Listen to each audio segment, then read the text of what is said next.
students. Today we are discussing what is network analysis and the terms used in network analysis. The major terms used in the network analysis is earliest event time and the latest event time. It is denoted by TE and TL. The earliest event time, that is the earliest occurrence time or earliest event time, is the earliest at which an event can occur.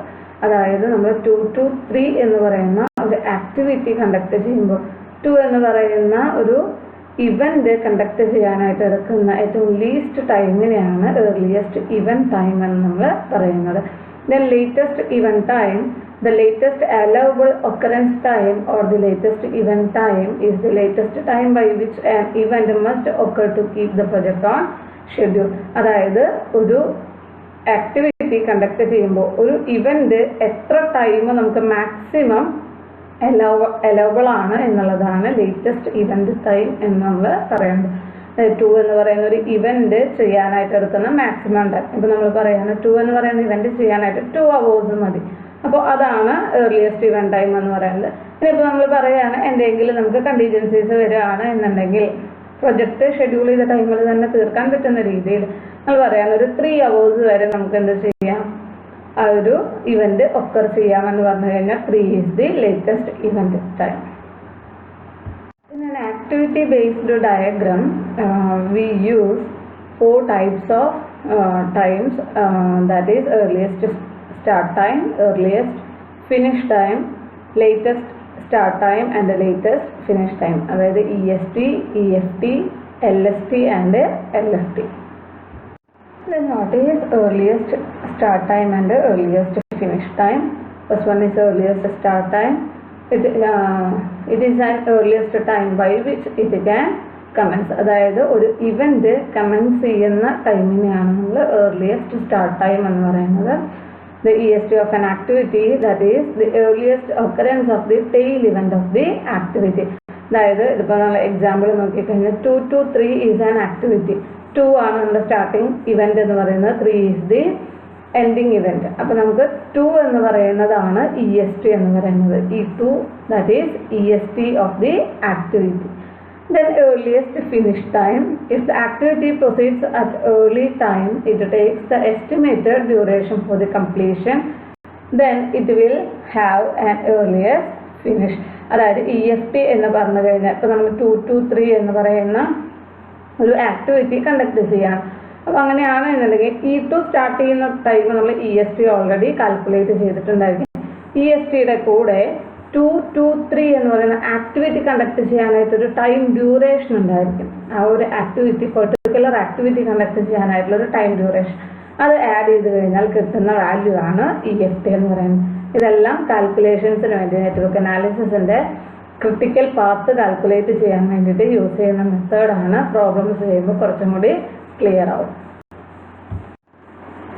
Then latest finish time and latest start time. The latest finish time is the latest time by which an activity can be finished without delaying the completion of the project. അതായത് ഒരു project delay ആവാതെ നമുക്ക് maximum എത്ര time ഒരു activity conduct ചെയ്യാനായിട്ട് use ചെയ്യാം, ഇതിനെയാണ് latest finish time എന്ന് പറയുന്നത്. അപ്പോൾ നമ്മളൊരു എക്സാമ്പിൾ എടുത്തു കഴിഞ്ഞാൽ ആക്ടിവിറ്റി 2 to 3, അതായത് 2 to 3 എന്ന് പറയുന്ന ഒരു ആക്ടിവിറ്റി കണ്ടക്ട് ചെയ്യുകയാണെങ്കിൽ LFT, that means latest finish time എന്ന് പറയുന്നത് L3 ആയിരിക്കും. അതായത് മാക്സിമം നമുക്ക് L3 വരെയാണ് ഒരു ആക്ടിവിറ്റി കണ്ടക്ട് ചെയ്യാനായിട്ടുള്ള ടൈം കിട്ടുന്നുണ്ടായിരിക്കും. Then latest start time, that is the latest time by which an activity can be started without delaying the completion of the project. അതായത് ഒരു പ്രൊജക്റ്റ് ഡിലേ ആവാതെ സ്റ്റാർട്ട് ചെയ്യുന്ന time, അതായത് latest finish ടൈമിൽ end ചെയ്യുന്ന ടൈമാണ് നമ്മൾ പറഞ്ഞത്. ലേറ്റസ്റ്റ് സ്റ്റാർട്ട് ടൈം എന്ന് പറഞ്ഞു കഴിഞ്ഞാൽ ഒരു ആക്ടിവിറ്റി നമ്മൾ സ്റ്റാർട്ട് ചെയ്യുന്നു without delaying the completion of the project. That means LST, that is equal to LST minus activity duration. 2 to 3 എടുത്തു. 2 to 3 നമ്മൾ പറഞ്ഞു LFT എന്ന് പറയുന്നത് L3 ആണ്. അപ്പോൾ L3യിൽ നിന്ന് ആക്ടിവിറ്റി ഡ്യൂറേഷൻ 2 to 3യുടെ ആക്ടിവിറ്റി ഡ്യൂറേഷൻ ഡിഡക്ട് ചെയ്ത് കഴിഞ്ഞാൽ നമുക്ക് LST കാൽക്കുലേറ്റ് ചെയ്യാം.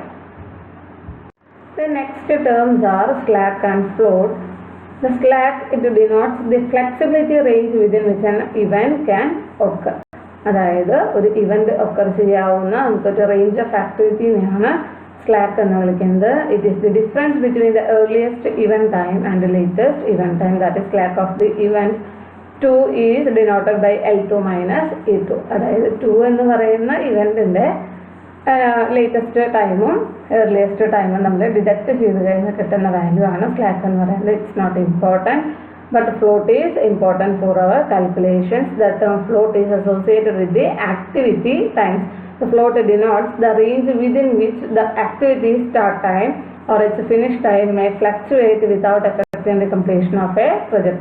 അതായത് എത്രത്തോളം നമുക്ക് പ്രൊജക്റ്റിന്റെ കംപ്ലീഷൻ എഫക്ട് ചെയ്യാത്ത രീതിയിൽ നമുക്ക് സ്റ്റാർട്ട് ടൈമും ഫിനിഷ് ടൈമും അഡ്ജസ്റ്റ് ചെയ്യാനായിട്ട് പറ്റും. ആ ഒരു റേഞ്ചിനെയാണ് ഫ്ലോട്ട് എന്ന് പറയുന്നത്.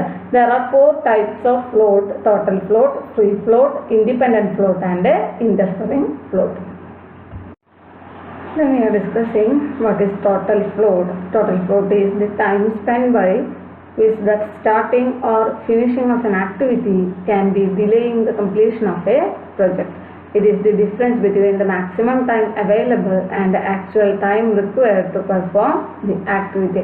അതായത് ഒരു ആക്ടിവിറ്റി പെർഫോം ചെയ്യാൻ കിട്ടുന്ന മാക്സിമം ടൈമിൽ നിന്ന് ആക്ച്വൽ ടൈം ഡിഡക്റ്റ് ചെയ്ത് കഴിഞ്ഞാൽ എത്രയാണ് അവിടെ നമുക്ക് ഡിഫറൻസ് ഗ്യാപ്പ് വരുന്നത്, അതിനെയാണ് ടോട്ടൽ ഫ്ലോട്ട് എന്ന് വിളിക്കുന്നത്. That is equal to 3 equations ആണ് നമ്മൾ യൂസ് ചെയ്യുന്നത്. ഒന്നെങ്കിൽ LFT minus EFT, latest finish time minus earliest finish time, or LST minus EST, that is latest start time minus earliest start time, or LJ minus EI minus duration. LJ എന്ന് പറഞ്ഞു കഴിഞ്ഞാൽ ഇതിപ്പോൾ 2 2 3 എന്ന് പറയുന്ന ഒരു activity ആണ് എന്നുണ്ടെങ്കിൽ LJ that is L3 minus E2, അതായത് നമ്മുടെ സ്റ്റാർട്ടിംഗ് ടൈം മൈനസ് എത്രയാണ് 2 to 3ന്റെ ഇടയിൽ വരുന്ന ഡ്യൂറേഷൻ, അത് വെച്ച് ഡിഡക്ട് ചെയ്ത് കഴിഞ്ഞാൽ നമുക്ക് ടോട്ടൽ ഫ്ലോട്ട് കാൽക്കുലേറ്റ് ചെയ്യും. ടോട്ടൽ ഫ്ലോട്ടിന്റെ ബേസിസിലാണ് ക്രിട്ടിക്കൽ പാത്ത് മെത്തേഡ് നമ്മൾ യൂസ് ചെയ്യുന്നത്. Free float. The free float is the portion of positive total float that can be used an activity without delaying any succeeding activity. The concept of free float is based on the possibility that all the events occur at their earliest time. അതായത് നമുക്ക് delay ഒന്നും ഇല്ലാതെ എല്ലാ ആക്ടിവിറ്റീസും അതിൻ്റെ earliest ടൈമിൽ ചെയ്ത് തീരും എന്നുള്ളൊരു കൺസെപ്റ്റാണ് ഫ്രീ ഫ്ലോട്ട് എന്ന് പറയുന്നത്. It is the difference between EST of the successor minus EFT of the present activity. ഈ ഒരു ഇക്വേഷൻ യൂസ് ചെയ്തിട്ടാണ് ചെയ്യുന്നത്. പ്രോബ്ലംസ് ചെയ്യുമ്പോൾ കുറച്ചും കൂടി നമുക്ക് ക്ലിയർ ആവും. Next is independent float. The independent float is defined as the excess of minimum available time over the required activity duration. That is, the independent float is the amount of time an activity could be delayed if preceding activity finish at their latest and subsequent activity start at their earliest. അതായത് independent float എന്ന് പറഞ്ഞു കഴിഞ്ഞാൽ ഇത്രയേ ഉള്ളൂ. അതായത് ഒരു activity conduct ചെയ്യുന്നത് തൊട്ട് മുന്നേ ഉള്ള നമ്മുടെ പ്രൊഡ്യൂസർ ആക്ടിവിറ്റി കണ്ടക്ട് ചെയ്യുന്നത് ലേറ്റസ്റ്റ് ടൈമിലും അതുപോലെ തന്നെ നമ്മുടെ സക്സസർ ആക്ടിവിറ്റി കണ്ടക്ട് ചെയ്യുന്നത് ഏർലിയസ്റ്റ് ടൈമിലുമാണ് എന്നുണ്ടെങ്കിൽ, അതായത് നമ്മുടെ ഒരു ആക്ടിവിറ്റി ഡിലേ ചെയ്യാതെ, ഒരു പ്രൊജക്റ്റ് ഡിലേ ചെയ്യാതെ നമുക്ക് ചെയ്യാൻ പറ്റുന്നതിനെയാണ് ഇൻഡിപെൻഡന്റ് ഫ്ലോട്ട് എന്ന് പറയുന്നത്. That is equal to EST for subsequent activity minus LFT for preceding activity minus duration. Then last concept is interfering float. Interfering float is equal to the difference between the total float and the free float. ഈ രണ്ടെണ്ണത്തിൻ്റെയും ഡിഫറൻസിനെയാണ് നമ്മൾ interfering float എന്ന് പറയുന്നത്. We have to discuss how to calculate the total float, free float, independent float and interfering float. Total float already discussed, LFT minus EFT or LST minus EST or LJ minus EI minus duration. Then free float, that is equal to EJ minus EI minus duration. Then independent float, that is equal to EJ minus LI minus duration. And indifferent float, that is equal to total float minus free float. Then what is a critical path and critical activity? A critical path is one which connects the activities having zero float. അതായത് നമ്മുടെ total float 0 ആകുന്ന ആക്ടിവിറ്റീസിനെ connect ചെയ്ത് വരയ്ക്കുന്ന പാത്തിനെയാണ് critical path എന്ന് വിളിക്കുന്നത്. അല്ലെങ്കിൽ longest duration വരുന്ന പാത്തിനെ critical path എന്ന് വിളിക്കാം. അതായത് ഒരു പ്രൊജക്ട് കംപ്ലീഷന് ഏറ്റവും ലോങ്ങസ്റ്റ് ഡ്യൂറേഷൻ എടുക്കുന്ന പാത്തോ അല്ല എന്നുണ്ടെങ്കിൽ ടോട്ടൽ ഫ്ലോട്ട് 0 ആകുന്ന ആക്ടിവിറ്റീസിനെ കണക്ട് ചെയ്തുകൊണ്ട് വരയ്ക്കുന്ന പാത്തിനോ ക്രിട്ടിക്കൽ പാത്ത് എന്ന് പറയും. Then what is a critical activity? An activity whose float is 0 is called critical activity. അതായത് ഇവിടെ പറയുന്ന ഫ്ലോട്ട് ടോട്ടൽ ഫ്ലോട്ട് ആണ്. ടോട്ടൽ ഫ്ലോട്ടിന്റെ വാല്യൂ കാൽക്കുലേറ്റ് ചെയ്യുന്ന 0 ആണെങ്കിൽ that activity is known as critical activity. Then what is critical path method or CPM method? It is a network technique used for planning, scheduling and controlling. And CPM method emphasizes the relationship between applying more resources to shorten the duration of given jobs in a project and increase the cost of these additional resources. അതായത് CPM മെത്തേഡിൽ എത്രയാണ് ചെയ്യുന്നത്, നമുക്ക് duration reduce ചെയ്യാവുന്ന രീതിയിൽ, അതായത് ഒരു project duration shorten ചെയ്യാവുന്ന രീതിയിൽ നമ്മൾ മോർ റിസോഴ്സസ് യൂസ് ചെയ്യാൻ പറ്റുന്നത് എവിടെയൊക്കെയാണ് എന്നുള്ളത് കണ്ടുപിടിക്കാൻ വേണ്ടിയിട്ട് ഇപ്പോൾ highways, power plants, bridges, dams, tunnels, ഇതിൻ്റെ എല്ലാത്തിൻ്റെയും കൺസ്ട്രക്ഷൻ ഇൻഡസ്ട്രീസിലാണ് കൂടുതലായിട്ടും ക്രിട്ടിക്കൽ പാത്ത് മെത്തേഡ് യൂസ് ചെയ്ത് വരുന്നത്. ഓൾറെഡി നമ്മൾ ഡിസ്കസ് ചെയ്തതാണ് what is EST, LST, EFT and LST of activities. EST of an activity, that is the earliest of its tail event. 2 to 3 എന്ന് പറഞ്ഞു കഴിഞ്ഞാൽ tail event is 2. അപ്പോൾ 2ന്റെ earliest time occurrence-നെയാണ് EST of an activity എന്ന് പറയുന്നത്. LFT of an activity, latest occurrence of the head event. അതായത് 2 to 3 എന്ന് പറഞ്ഞു കഴിഞ്ഞാൽ 3 is the head event. അതിന്റെ latest occurrence ആണ് LFT എന്ന് പറയുന്നത്, that is L3. Then EFT of an activity, that is equal to EST of an activity plus activity duration. Activity ഇപ്പോൾ 2 to 3 പറഞ്ഞു.